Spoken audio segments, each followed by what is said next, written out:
Nearly a week after the devastating 7.8 magnitude earthquake that struck Nepal, heartbreaking images of the destruction in that country.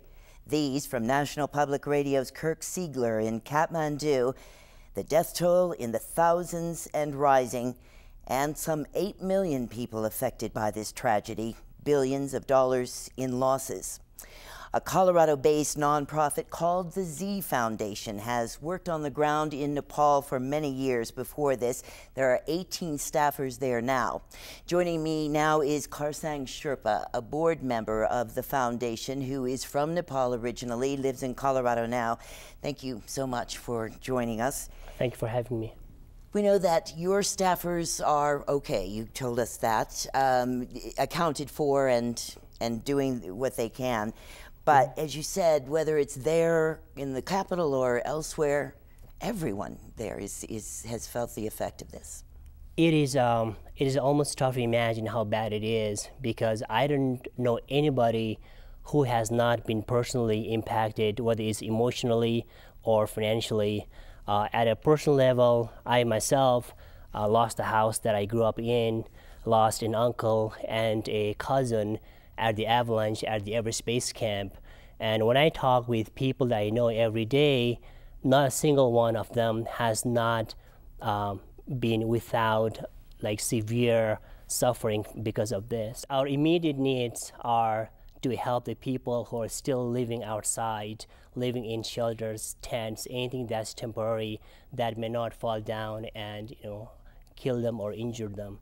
So that's where we're focusing right now, and that's where we're basically trying to get all the medical supplies to get out and help the people around Kathmandu or into the areas that we serve in. And we have some photos here of staffers from the Z Foundation who are working on some emergency supply kits.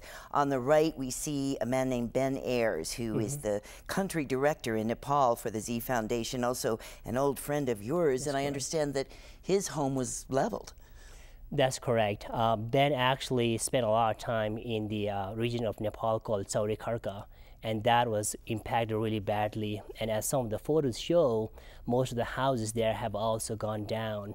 And Ben is currently right in Kathmandu helping to put together all the medical supplies, and even there he's actually staying outside in tents. There are about 29,000 people, I understand, in the region that Z Foundation focuses on. The areas that Z serves is one of the most remotest and the ones with the least amount of resources. And the closest area is 2 days walk from the nearest airport or the nearest road. And communication is very limited.